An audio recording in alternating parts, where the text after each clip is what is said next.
تو یہ ہمارے لیے زیادہ اچھا ہے کہ ہم دنیا کی بس دوڑ میں لگے رہیں، آخرت کی ہم کوئی پرواہ نہ کریں، تو آخرت میں ہم رسوا و ذلیل ہو نعوذ باللہ۔ تو اس سے اچھا ہے کہ ہم دونوں جہاں کی کامیابی حاصل کریں۔ تو اللہ تعالیٰ بھی اس طرح ہمارا ساتھ دے گا، اور اللہ تعالیٰ سے اپنی باتیں شیئر کریں، اللہ تعالیٰ سے ہر بات کریں کہ یا اللہ یہ ہم سے نہیں ہوتا، آپ ہمیں کروا دیں، کیونکہ انسان تو بے بس ہے۔ اللہ تعالیٰ سے دعا کریں کہ یا اللہ ہم تو بے بس ہیں، ہم سے کچھ نہیں ہوتا، آپ کروا دیں، تو اللہ تعالیٰ آپ کا ساتھ دے گا، تو ضرور دے گا۔ تو اس سے بڑھ کر کوئی ہے کہ جو آپ کی مدد کر سکے؟ اللہ تعالیٰ سے بڑھ کر کوئی نہیں ہے جو آپ کی مدد کر سکے۔ اس لیے آپ کیا کہتے ہیں، قرآن مجید کو ضرور پڑھیں، اس میں غور و فکر کریں اور اس پر عمل کریں۔ اللہ تعالیٰ ہم سب کو عمل کرنے کی توفیق دے، آمین۔ نیکسٹ پھر اب ہم سٹارٹ کرتے ہیں۔ فرسٹ آف آل تو ہم یہ دیکھ لیتے ہیں کہ لاسٹ ٹائم ہم نے کیا پڑھا تھا۔ لاسٹ ٹائم جو پچھلی آیات جب سے ہم نے دوسرا پارہ سٹارٹ کیا ہے، اس میں جو کعبہ کی چینجنگ ہوئی تھی، جو بیت اللہ سے بیت المقدس اللہ تعالیٰ نے حکم دے دیا تھا کہ اس کی طرف رخ کر کے نماز پڑھو، تو جو بے وقوف لوگ تھے، جو یہودی تھے، منافقین تھے، مشرکین تھے، وہ مذاق کرتے تھے مسلمانوں سے کہ کس بات نے ان کو آمادہ کر دیا کہ انہوں نے اپنا قبلہ چینج کر لیا۔ تو بے شک اللہ تعالیٰ نے لوگوں کو آزمانا تھا کہ کن کے جو دل ہیں وہ مضبوط ہیں ایمان میں، اور کن کے کمزور ہیں، کیونکہ جن کے دل ایمان میں مضبوط ہوتے ہیں، اللہ تعالیٰ کی طرف سے جو بھی حکم آ جائے وہ اپنی خواہشات کی پرواہ نہیں کرتے، وہ بس اللہ تعالیٰ کا حکم مانتے ہیں۔ تو اس طرح یہ بھی ظاہر ہو گیا تھا کہ کون دین کے زیادہ قریب ہے، کن کے ایمان مضبوط ہے اور کن کے ایمان مضبوط نہیں ہیں۔ جو یہودی اور اسرائیل تھے نا، وہ آپ صلی اللہ علیہ وآلہ وسلم کو نہیں مانتے تھے، حالانکہ وہ آپ صلی اللہ علیہ وآلہ وسلم کو ایسے جانتے تھے جیسے کہ اپنے بیٹوں کو پہچانتے ہیں، کیونکہ ان کے پاس جو پہلے کتابیں آ چکی تھی ان میں آپ صلی اللہ علیہ وآلہ وسلم کا ذکر تھا، قرآن مجید کا ذکر تھا، تو پھر بھی وہ اپنی خواہشات کو اوپر رکھتے تھے اور وہ آپ صلی اللہ علیہ وآلہ وسلم پر ایمان نہیں لاتے تھے۔ اللہ تعالیٰ نے آپ صلی اللہ علیہ وآلہ وسلم کو حکم دیا کہ وہ آپ کے دین کی، آپ کے قبلے کی کبھی بھی پیروی نہیں کریں گے، اور نہ ہی آپ ان کے قبلے کی پیروی کریں گے، تو آپ ان کی پرواہ نہ کریں۔ تو نیکسٹ آج ہم سٹارٹ کرتے ہیں۔ اعوذ باللہ من الشیطان الرجیم، بسم اللہ الرحمن الرحیم۔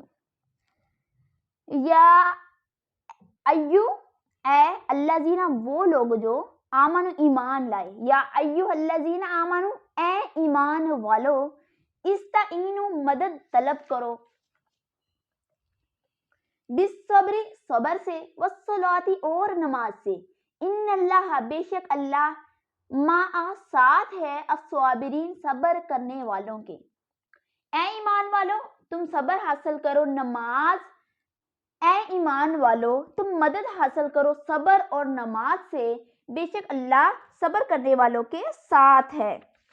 آیت میں یہ ہدایت ہے کہ انسان کی تمام ضروریات کو پورا کرنے اور تمام آفات اور تکلیف کو دور کرنے کا جو نسخہ ہے وہ دو طریقوں سے انہوں نے بتایا ہے، کہ ایک صبر اور دوسری جو ہے نماز۔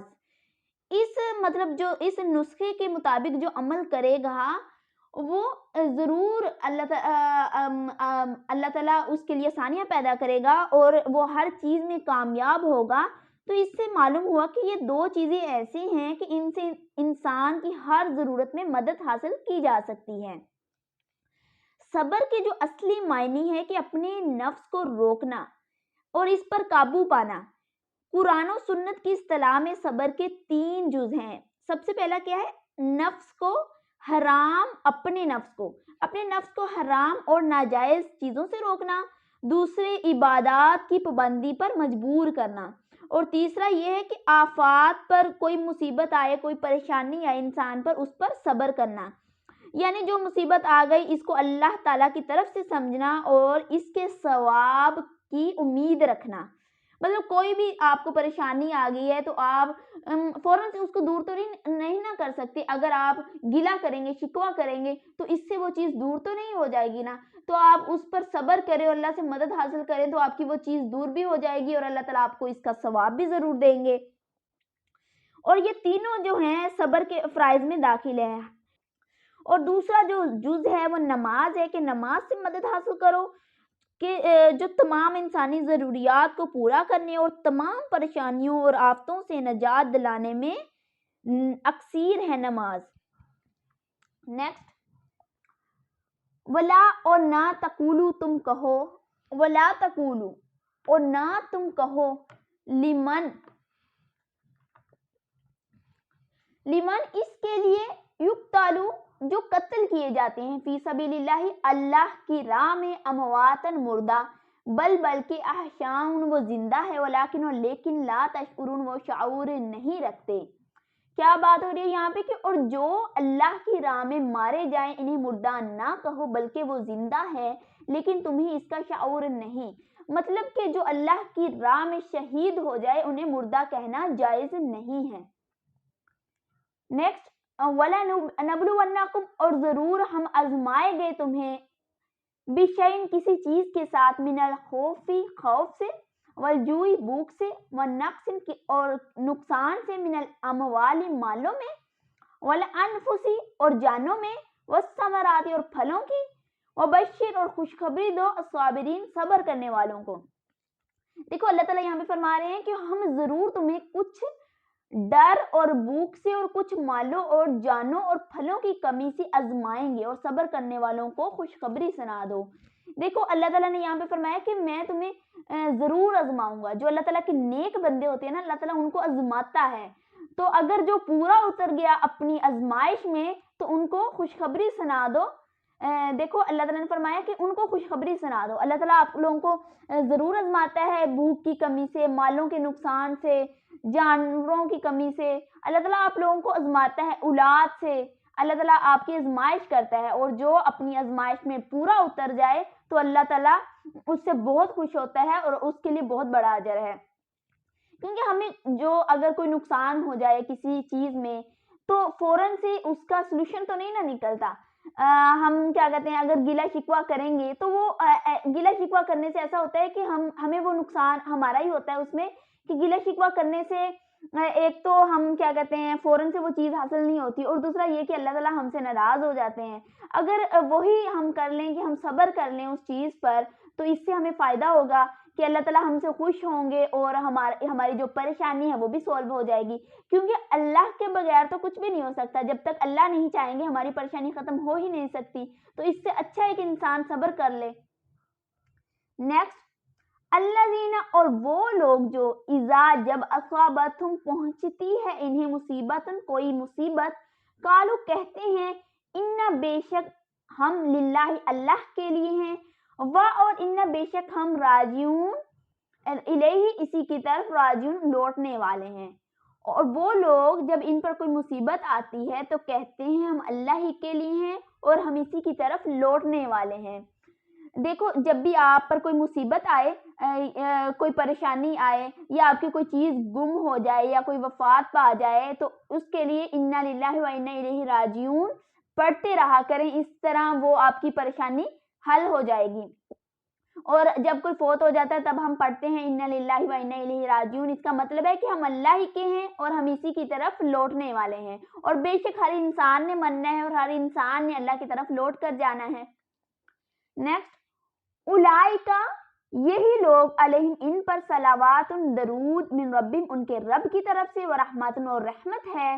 واولئک اور یہ لوگ هم المہتدون ہدایت پائے ہوئے ہیں. یہ وہ لوگ ہیں جن پر ان کے رب کی طرف سے درود ہیں اور رحمت اور یہی لوگ ہدایت یافتہ ہیں. کون لوگ ہیں؟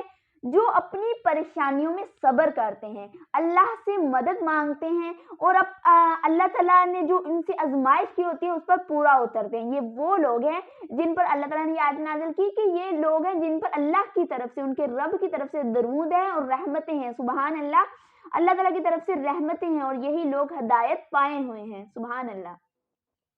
نیکسٹ ان بے شک الصفا صفا والمروہ اور مروہ من سے شاعر اللہ اللہ کی نشانیوں میں سے ہیں. فمن تو جو حج حج کرے البیت گھر کا ابھی یا تمہارا عمرہ کرے فلا جناح تو نہیں علیہ اس پر ان کے یطوفا چکر لگائے بہم ان دونوں کا. ومن اور جو تطوع اپنی طرف سے کرے خیرن کوئی نیک کام فإنہ تو بے شک اللہ شاکر شکر قبول فرمانے والا نیکی کا بدلہ دینے والا